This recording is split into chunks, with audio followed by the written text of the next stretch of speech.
Madaling araw na nga at bigla akong nagutom. Wala nang bukas na kainan sa mga oras na to kaya 7-Eleven na lang ako nagpunta. May dala nga pala akong pitchel kasi meron akong life hacks para sa inyo.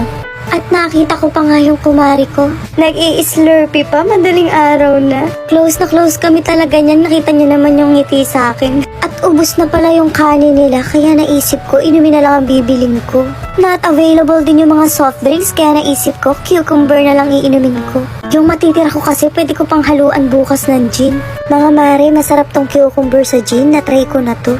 Kaya nga lang powder yung gamit ko pero tsak mas masarap to dahil galing sa 7-Eleven. Pahinga ako ng inom ngayon dahil kahapon uminom na ako, diba? Kaya sa mga nagtry nung timpla ko kahapon na gin o rasyon, eto buhay na buhay pa ako mga mare. Walang lulubay hanggat hindi tumatago sa pinto. At napuno na nga yung cucumber ko na 45 pesos kaya babayaran na natin. Hindi ko talaga nilagyan ng yelo yan para siksik-liglig umaapaw. Nagbayad na nga ako at si kuyang cashier nagtataka kung bakit walang yelo. Syempre hindi ko naman to kayang inumin ng walang yelo.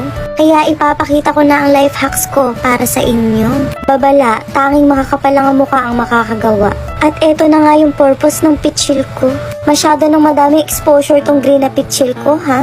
At nakakuha na nga ako ng yelo kaya kukuhanin ko na yung binili kong cucumber. Si kuya hindi alam kung matatawa siya o ano. Kuyang cashier, salamat! At lumabas na nga ako at lilipat na ako sa katabing kainan.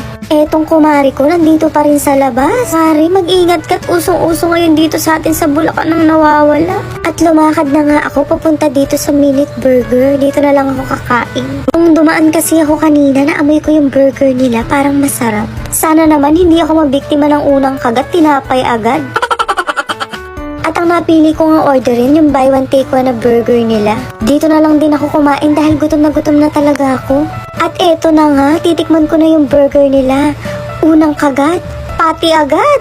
At dahil mahilig nga ako sa maanghang, nilagyan ko muna ng hot sauce. Burger ka sa akin. Ang sarap mare, may patisyo pa. Buti na lang nag-burger ako, sawa na kasi ako sa hotdog ni Tome. Tome hotdog is in the center of the bread. Nauhaw na nga ako kaya sinalin ko na yung cucumber ko sa pitchil ko. Pagkasarap-sarap naman kasi nitong burger.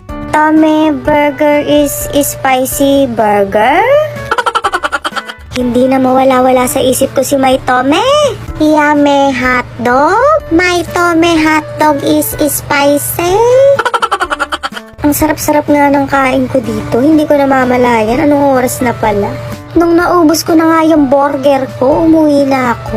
Naglalakad lang talaga ako papunta at pauwi dahil malapit lang naman ako dito. Kita nyo naman wala nang dumadaan dahil madaling araw na talaga. At nung nakauwi na nga ako, may natira pa ring yelo, diba? Ang dami ko pang natirang cucumber, pwede ko pa tong timplahan bukas ng gin. Shot puno!